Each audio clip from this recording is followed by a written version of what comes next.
Assalamualaikum warahmatullahi wabarakatuh. Alhamdulillahi rabbil alamin, wala hawla wala quwwata illa billahil aliyyil azim. Allahumma salli ala sayyidina Muhammadin wa ala alihi wa ashabihi ajma'in. Kita awali dengan mengucap basmalah. Hadirin Bismillah. Kajian Al-Hikam nomor 276. Bismillahirrahmanirrahim. Wa qala radhiyallahu anhu mimma kataba fihi li ba'di ikhwanihi amma ba'du. Fa innal bidayati majlatun nihayati wa inna man kanat billahi bidayatuhu kanat ilaihi nihayatuhu. Berkata Ibnu Athaillah dalam surat yang ditulis untuk kawan-kawannya, amma ba'du, sesungguhnya bidayah ataupun permulaan itu bagaikan cermin yang memperlihatkan nihayah ataupun puncak akhirnya. Dan siapa yang sejak mula bidayahnya selalu bersandar kepada Allah, maka pasti akhirnya ataupun nihayahnya akan sampai kepada Allah. Ada awal, ada akhir. Kalau dari awal sudah bersandar kepada Allah, maka tanggungan Allah sampai akhirnya Allah juga yang didapatkannya dalam cita-citanya. Mau pergi berdoa, bismillahi tawakkaltu 'alallahi la haula wala quwwata illa billah, hudita wa kufita wa wukit. Jadi orang kalau mau pergi, dia berkata dengan menyebut nama Allah, bismillahi tawakkaltu, saya bertawakal kepada Allah, la haula, saya tidak punya daya, tidak punya kekuatan kecuali dengan pertolongan Allah. Maka dikatakan kepadanya hudita, ditunjuki, wakufit, dicukupi, wawukita, dilindungi. Nah, jadi siapapun yang mau bergerak, kalau berlindungnya kepada Allah, bergantungnya kepada Allah, maka tanggungan Allah yang akan menuntunnya. Walladzina jahadu fina lanahdiyannahum subulana. Surat apa itu? Surat Al-Ankabut ayat 69. Jadi masalah kita tuh sebetulnya dari awal tuh siapa yang kita tuju, siapa yang kita sandari. Nah sekarang apa yang mau dituju oleh kita? Sedangkan semuanya milik Allah, benar? Semuanya ciptaan Allah, semuanya dalam kekuasaan Allah. Yang tahu jalan hanyalah Allah, yang bisa melindungi juga hanya Allah, yang menentukan segala-galanya hanyalah Allah. Apa yang kita inginkan pasti ada dalam kekuasaan Allah. Apa yang kita takuti pasti dalam genggaman Allah. Tidak ada yang bisa terjadi tanpa izin Allah. Jadi mau kemana lagi selain ke Allah, benar? Sedangkan selain Allah, makhluk ya cuman kayak kita saja. Hanya makhluk yang dihidupkan, dicukupi, yang tidak bisa memberi manfaat tanpa izin Allah, tidak bisa memberi mudarat tanpa izin Allah. Siapa? Rezeki tidak akan sampai kecuali Allah yang ngatur. Kita ingin dicintai orang, orang bolak-balik hatinya juga oleh Allah Subhanahu wa ta'ala. Makanya dari awal, mau apa sih hidup ini? Kalau saya boleh memberikan saran, cukup satu saja hidup ini. Cari apa yang Allah ridho, cukup. Karena apa yang sudah dijamin Allah untuk kita pasti ketemu. Apa yang tidak dijamin oleh Allah bukan untuk kita tidak akan ketemu. Tapi kalau kita diridhoi Allah, ketemu tidak ketemu baik-baik saja. Ketemu kita diberi taufik bersyukur, baik. Tidak ketemu diberikan taufik bersabar, itu pun baik. Ajaban li amril mu'min inna amrahu kullahu khair wa laisa dzalik li ahadin illa lil mu'min. Sungguh menakjubkan orang yang beriman, semua urusannya baik, dan tidak ada yang demikian kecuali orang yang yakin ke Allah. Makanya hadirin, udahlah nggak usah ribet-ribet hidup mah ya. Asal Allah suka, itulah yang kita cari. Perkara rezeki, mau kemana lagi rezeki kita? Ada seseorang ibu-ibu terbatas rezekinya, untuk kontrak tidak cukup, tapi setiap kontrakannya habis ada saja yang mencukupi. Ternyata sekarang sakit kista, sudah 6,5 inch, membesar terus, harus dioperasi. Kalau tidak disuntik, 4 kali suntikan 1,5 juta, tidak punya uang. Saya sih asal dihentikan aja dulu, tidak membesar cukup. Karena kalau dioperasi memerlukan 15 juta. Tapi kalau langsung ke rumah sakit 10 juta. Barusan SMS terima kasih, ada yang transfer uang 10 juta.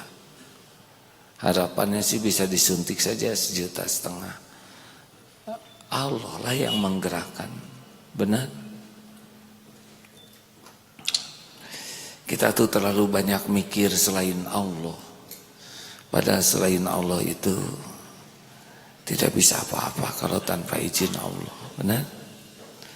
Makanya dari awal terus bergantung ke Allah saja. Kita 278. Wal mustaghalu bihi huwallazi ahbabtahu wa sara'at ilaihi wal mustaghalu anhu huwal mu'saru alaihi. Dan yang harus dikerjakan ialah amal ibadah yang kau sukai serta cekatan dalam melakukan untuk takarub kepada Allah. Sedang yang harus diabaikan ialah hawa nafsu dan urusan dunia yang akan lenyap, yang sering-sering mempengaruhi. Ini yang harus kita cekatan adalah melakukan yang Allah sukai. Gini hadirin ya. Oh kalau gitu kita tidak usah bekerja, salah. Bekerja itu juga bisa jadi jalan takarub kepada Allah. Dagang bisa mencapai kedudukan sebelahan dengan Rasulullah. Asal niat dagang takarub kepada Allah, bukan nyari uang saja. Bagaimana dagang tidak melalaikan dari zikrullah. Bagaimana dagang tidak menggunakan timbangan yang tidak adil, tidak ada sumpah palsu, tidak ngeboh. Dimudahkan urusannya. Dagang jadi ibadah, dagang jadi khalifah, dagang jadi dakwah. Tidak pusing. Hari ini Allah ngasih berapa, hari ini Allah tidak ngasih, hari ini Allah ngambil, nggak ada masalah, semuanya baik. Nah kalau orang yang hidupnya cari uang, selalu mikirkan tentang uang. Nah kalau orang menjadikan aktivitas dagangnya itu ibadah, Allah nanti yang akan mendatangkan berkahnya rezeki. Cirinya apa? Dagangnya bisa makin dekat dengan Allah. Dagangnya membuat akhlaknya semakin baik. Dan tercukupi dengan cara yang tidak menghinakan diri kita. Tapi kalau kita dagang bisa membuat lalai dari Allah, ibadah berantakan, tahajud hilang, ngaji nggak pernah, dikasih terus untung. Makin untung makin lalai. Nah ini berarti dia sebetulnya sedang rugi. Tapi ada juga yang dikasih untung makin syukur, sedekahnya makin banyak, tahajudnya makin bagus. Nah itulah rezeki yang berlimpah dari Allah Subhanahu wa ta'ala. Hadirin, jangan risaulah tentang rezeki ya. Risaulah tidak jadi amal soleh. Wah kalau gitu saya mau santai saja kerja. Emang Allah suka sama yang santai? Kerja santai, zikir enggak, ngaji enggak. Wah, itu malah jadi rugi. Saya tidak punya waktu buat ngaji. Pasti ada waktu. Kalau kita ngajinya bagus, nanti ya kerjaan kita yang biasa dikerjakan 2 jam, bisa 1 jam bisa selesai itu dengan baik. Yang tadinya kita tidur capek memerlukan 6 jam, kalau kita ngajinya baik, nanti dikasih 5 jam tidur aja udah fit. Yang tadinya rapat, ruwet, bisa menghabiskan waktu 2 jam, kalau kita ngajinya bagus, nanti dibuat ide cemerlang dikasih oleh Allah. Sehingga rapat itu mungkin sejam tuntas dengan memuaskan. Yang tadinya negosiasi bisa alot, kalau kita ibadahnya bagus, ngajinya bagus, dibalikan aja negosiasinya jadi ringan, ya enggak? Ya sudah, setuju itu beres. Itu bisa makan waktu tuh untuk setuju itu berjam-jam, berhari-hari. Tapi kalau kita diberkahi Allah, bisa beres saja. Yang tadinya buat nyicil utang itu lama gitu ya, tapi kita ngajinya bagus, dibuat saja yang ngutanginnya. Ya sudah, kalau kamu ngutangnya susah bayar, ya tahun depan aja kalau punya uang bayar. Tapi kalau tahun depan keburu meninggal, ya lunas aja lah. Daripada ribet, sekarang aja lunas, beres aja. Kan Allah yang ngebulak-balik hati, hadirin. Jadi jangan merasa, wah karena saya ibadah, sholat, rezeki jadi kurang. Gak mungkin. Tadi ada yang mau beli tapi saya sholat, jadi dia nggak jadi belinya. Memang nggak ada rezeki saudara di dia, ya nggak? Emang kalau saudara tungguin dia pasti beli? Belum tentu. Kalau enggak mah cuma nawar aja. Tinggalkan sholat, Allah tahu keadaannya. Selesai sholat diborong tuh. Kalau Allah mau bisa. Dan semuanya juga Allah yang ngegerakin, benar? Harus yakin begitu. Makanya jangan sampai ibadah itu dianggap penghambat urusan dunia. Tidak. Kita kan kerja itu ibadah. Nah sholat itu justru menjadi tiangnya. Masa kita ngebangun rumah nggak mau ngebangun tiang, kan? Kan kerja itu untuk zikrullah. Nah sholat itu puncaknya zikir. Makanya jangan risolah. Rapat tinggalkan kalau sudah waktu sholat. Siapa yang mau ngasih ide? Emang keputusan rapat dijamin bekal bagus kalau Allah tidak ngasih petunjuk? Mau sampai dowe rapat juga, kalau oleh Allah dihalangi, gak ada tuh solusi. Tanpa rapat panjang lebar, kalau Allah mau jadi solusi, ada solusi. Hadirin harus tahu ya, semua keputusan itu hanya dalam kekuasaan Allah. Makanya suami istri nih, kalau saudara bertengkar gak usah rewel lah, percuma. Ini gimana papa begitu, mama begitu, nah cicing. Nah gimana pak? Silakan, kalau ibu lagi mau marah-marah aja, saya mau wirid bu, mau zikir. Papa ngerti gak sih? Insya Allah paham. Kalau orang marah tidak usah dilawan. Kenapa? Jawab dong pak, jawab pak. Bu, jawaban saya zikrullah. Papa selalu lapor ke Allah, dikit-dikit lapor ke Allah. Jadi saya gimana pak? Papa saya kan gak berani sama Allah. Ya sudahlah, astagfirullah. Ini udah istighfar. Beres. Udah berdebat kusir juga. Panjang lebar, kalau nggak dikasih petunjuk oleh Allah, apa hasilnya? Mending zikir. Kalau suami marah-marah, istri yang wirid. Mama pasti dengerin ceramah Agim ya. Apa lagi ngomong, dengerin. Ini juga lagi denger pak. Sok atuh, bicara aja. Jawab. Sekarang jawaban saya zikir pak. Aduh, susah ngomongnya. Ya udah, bapak juga istighfar. Beres aja. Serius hadirin. Udah bertengkar mah nggak ada ujungnya, benar? Yang dicari apa? Yang dicari mah kemenangan setan. Udah nggak ada gunanya banyak berdebat, adu argumen, dah lah. Nanti kalau udah Allah tuntun 2-3 patah kata juga bisa ngejungkel tuh hati. Ya salahnya kita lebih sibuk ngandelin omongan, ngandelin strategi, ngandelin silat lidah, ngandelin rapat. Bukan tidak boleh, tapi apa artinya kalau Allah tidak nolong? Benar? Betul hadirin? Udah, ini kepada yang belum punya jodoh juga biasa aja ya. Pertama mah belum tentu ada yang mau, ya. Mau usah PDKT, kedip. Nanti yang datang masa keemasan gimana? Siapa yang ketawanya gitu? Istighfar. Oh, ngadepin siapa tadi? Begitulah hadirin. Terima kasih Majelis Taklim Mar'atus Solehah dari Jakarta Timur. Mana? Alhamdulillah. Tidur di sini kah? Han? Ini apa artinya begini, Bu? Kalau tidur begini, kalau tidak tidur begini. Gimana, Bu? Begini? Sari ibu-ibu. Alhamdulillah. Bu, Ibu, mau dikasih amalan, Bu. Jangan banyak ngobrol, mending banyak zikir. Kalau wirid yang cocok buat ibu-ibu ini kelihatannya mah istighfar. Mau enggak, Bu? Ibu punya dosa tidak? Han? Banyak? Banyak atau banyak sekali? Banyak sekali atau luar biasa banyaknya? Nah, Rasulullah tanpa dosa 100 kali, Bu, istighfarnya. Yang luar biasa banyaknya berapa kali, Bu? 1000, Pak. Abu Hurairah 10.000, Pak. Nah, sudahlah, perbanyak istighfar. Pasti dosa di mana-mana, ya.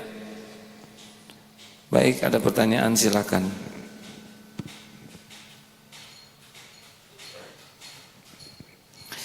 Jadi yang perlu kita minta sebetulnya bukan duniawi yang fokusnya. Yang perlu kita minta adalah kita bisa melakukan yang Allah sukai itu. Karena dunia yang kita minta belum tentu baik bagi kita. Misalkan ini adik-adik pengen jadi presiden, anjuran saya mah jangan, ya. Pertama, siapa yang mau ngajuin, ya. Yang kedua, siapa yang bakal milih. Mending minta, ya Allah jadikan saya jadi ahli takwa, ahlul ikhlas, ahli Al-Quran. Apa yang Allah suka itu yang kita minta. Jadi mintanya aja sudah jadi kebaikan, benar? Tapi kalau dunia mah biarinlah, suka-suka Allah aja ngasih yang mana gitu. Saya tidak minta jadi terkenal, mau ngapain, ya. Tapi diuji, kalau udah garisnya pasti aja jadi diuji, dikenal orang. Tapi dah itu belum tentu baik, betul?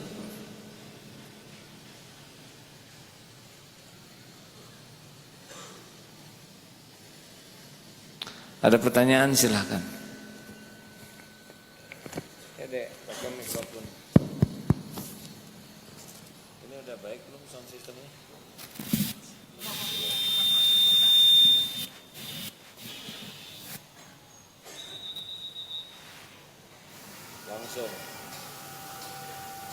Langsung Kang. Assalamualaikum warahmatullahi wabarakatuh. Izin perkenalan diri ya, saya Dirga SSG 33. Oh, SSG baru? Ya. Dari mana dek? Saya dari Rancaikek. Rancaikek. Sengaja ke sini? Ya. Gak mungkin gak sengaja celeng ke sini. Maaf pertanyaan yang salah. Silakan. Ya. Ada sedikit pertanyaan. Apakah saya ini termasuk anak yang durhaka? Karena semenjak ibu saya meninggal, jadi keluarga saya memang berantakan. Nah, sampai saat ini memang tidak tahu ayah saya di mana dan kakak saya juga di mana. Saya tinggal bersama, ya pindah-pindah sih. Mungkin sudah jalan dari Allahnya seperti itu. Tapi alhamdulillahnya, memang untuk rezeki dan yang lain-lain, ya saya percayakan semua ke Allah. Jadi saya sudah sarjana sih sampai sekarang. Cuman yang jadi permasalahan sampai detik ini, apakah saya termasuk anak yang durhaka bila orang tua saya tidak tahu di mana, kayak gitu. Terima kasih. Tunggu dulu, boleh saya tanya lebih dalam sedikit? Sudah berapa lama pisah dengan orang tua? Semenjak ibu saya meninggal berarti 2008. 8 tahun. Ibu meninggal usia 2008, tahun 2008. 9 tahun yang lalu. Waktu itu masih apa? SD, SMP, SMA? SMA kelas 1. SMA kelas 1 ibu meninggal terus bapak tidak ada. Ya, awalnya ada. Awalnya bapak Awalnya ada. tapi pada saat setelah seminggu ibu meninggal, sebenarnya saya diajak sih sama ayah saya untuk pindah, tapi dengan catatan sekolah saya Ditinggalkan, dulu. pindah. Tapi nggak tahu kenapa di hati saya yakin kalau saya itu harus sekolah. Baik, ibu meninggal seminggu kemudian bapak berangkat, sempat diajak. Berapa orang di rumah? Saya punya kakak itu 3. Kakak 3, adik? Nggak ada, bungsu berarti ya. Bapak seminggu sesudah itu tidak ketemu lagi. Saya sempat sih beberapa kali ketemu. Tolong sound system ada yang bisa bantu lebih baik suaranya ya. 3 bulan setelah itu ia masih ketemu walaupun tidak secara langsung, misalnya via telepon atau SMS. Tapi sekarang sudah ia lost contact seperti itu. Ya, Allah tahu di mana bapaknya. Satu, jangan pernah hilang kasih sayang ke orang tua. Mau tidak mau adik jadi manusia, syariatnya lewat ibu dan bapak. Benar? Hanya episodenya begini. Tidak boleh ada benci, tidak boleh ada dendam, tidak boleh ada sakit hati. Tapi justru harus sayang. Saya harus bantu. Saya harus jadi orang yang berada di barisan pertama ibu bapak saya supaya jadi ahli sorga. Gitu. Dan Allah tahu di mana bapaknya sekarang, ya. Walaupun nggak tahu, Allah tahu, pasti tahu. Karena ayahnya ciptaan Allah, milik Allah, dan diurus oleh Allah setiap saat, ya. Doa saja yang banyak. Kapan ketemunya? Ya gampang. Kalau Allah mau mempertemukan, nanti ada jalannya. Ada jalannya. Tidak ada yang sulit bagi Allah Subhanahu Wa Taala, ya. Banyak istighfar. Tidak durhaka deh. Durhaka tuh kalau membenci, menghina, menyikapi, remeh. Memang garisnya sudah begitu. Kulla yusibana a'udzubillahi minasyaitonirrajim ma asaba min musibatin fil ard wala fi anfusikum illa fi kitabim min qabli an nabraha inna dzalika 'alallahi yasir. Tidak ada satupun musibah yang menimpa di bumi maupun pada dirimu kecuali sudah tertulis di Lauh Mahfuz sebelum kami mewujudkannya. Emang episodenya begitu deh. Terima dengan baik. Ada nggak karunia dari Allah yang kurang? Ada yang makan terus? Makan, minum, berpakaian, bisa sekolah, bahkan bisa sampai sarjana, bisa daftar SSG. Ada di sini, apa yang kurang? Nggak ada yang kurang kan karunia Allah. Yang kurang kita, kurang syukur. Ya. Tiap orang beda-beda episode. Ini wajah-wajah ini kelihatannya wajahnya beda, padahal aslinya episodenya lebih beda lagi. Yang makasih deh, sing lapang menerima takdir. Ingat, nasi jadi bubur, ridho sambil cari cakwe, ayam, kacang polong, kerupuk, kecap, sedi, bawang goreng, sambal. Terima takdir yang ada sambil bergerak ke takdir lain yang lebih baik. Ya, gitu. Nanti ada waktunya dipertemukan kalau masih hidup, ya. Ya emang begitu hidup. Apa mau nanya? Udah deket begini masih nanya. Silakan Pak.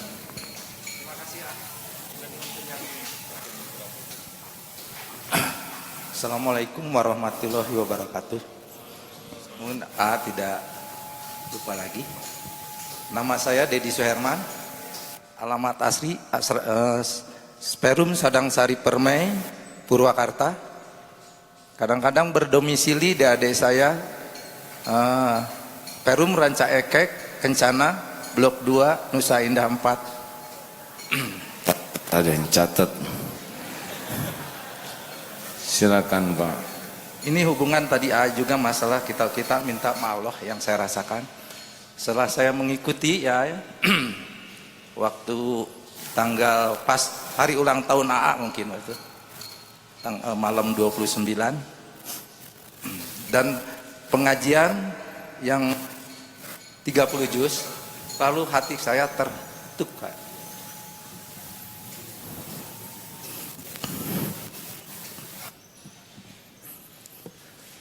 Ya.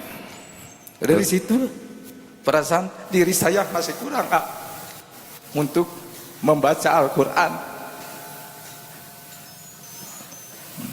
Lalu saya mengungkapkan, karena saya tidak bekerja sekarang ini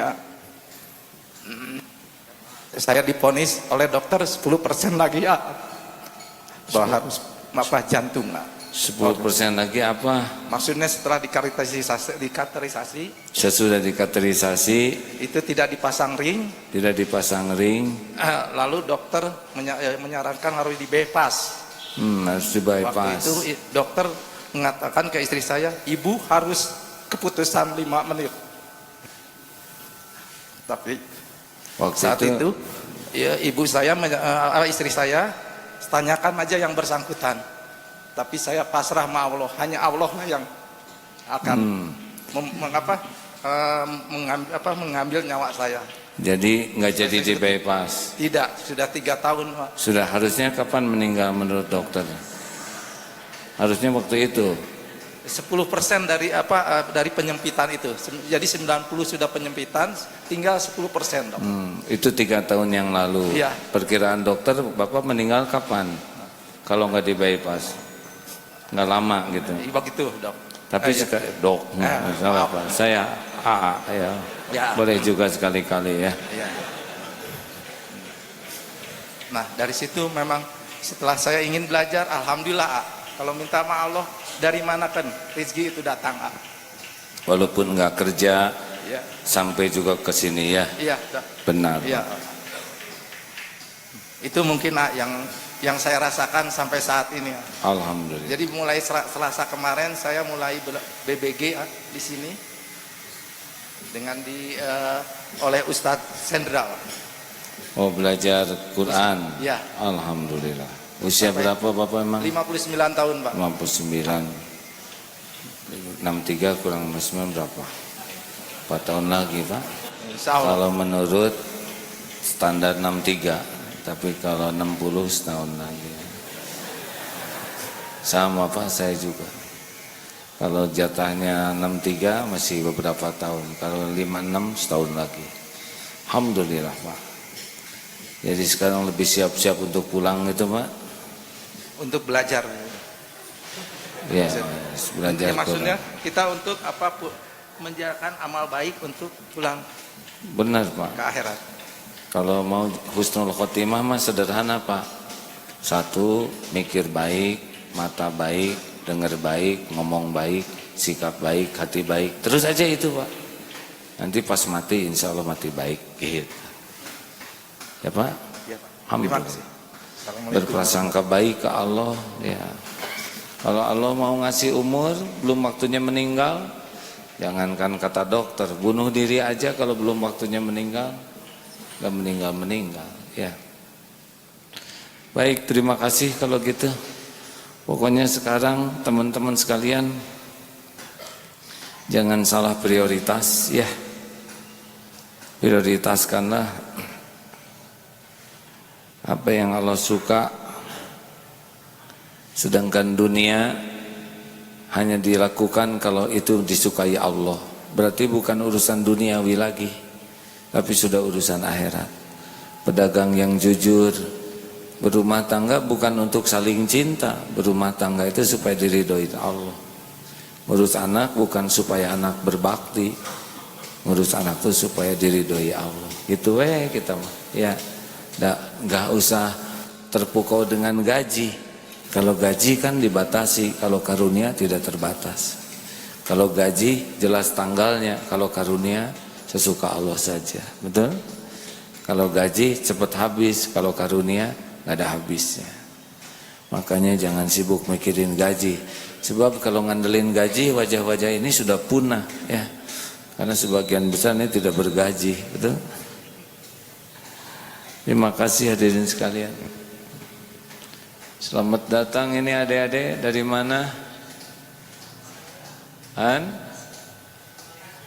Tasikmalaya. Oh, alhamdulillah, terima kasih. Tapi udahan, nanti lihat aja di Facebook ya.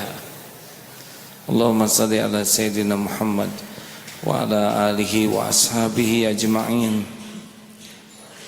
Ya Allah, telah Engkau dengar apapun yang terucap, Engkau tahu apa yang Engkau tahu apapun yang kami lakukan. Berkahi majlis ini ya Allah.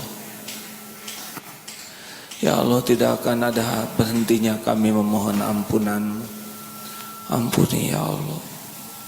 Ampuni semua kelalaian, semua kebusukan, semua kehinaan, semua maksiat yang kami lakukan siang dan malam. Berikan kekuatan kami menghindari dosa ya Allah. Berikan kekuatan kami menjauhi maksiat. Berikan kekuatan agar kami bisa istiqomah. Jangan cabut nikmat iman ini ya Allah. Rabbana la tuzigh qulubana ba'da idh hadaitana wa hab lana min ladunka rahmah innaka antal wahhab. Ya Allah, karuniakan kepada kami hati yang selalu ingat padamu, hati yang selalu sibuk mengingat-Mu, hati yang tidak silau terhadap dunia, hati yang tidak pernah diperbudak siapapun selain jadi hamba-Mu, hati yang tidak pernah lupa padamu. Jangan biarkan ada sandaran di hati kami selain hanya bersandar padamu. Jangan biarkan hati ini takut selain takut jauh darimu. Rabbana atina min ladunka rahmah wa hayyi lana min amrina rasyada. Rabbana atina fid dunya hasanah wa fil akhirati hasanah wa qina adzabannar. Subhana rabbika rabbil izzati amma yasifun. Wassalamun alal mursalin walhamdulillah. Terima kasih hadirin. Kurangi bicara, perbanyaklah berzikir, perbanyaklah istighfar, perbanyaklah sholawat. Assalamualaikum warahmatullahi wabarakatuh. Ke belakang duluan ya, punten ya.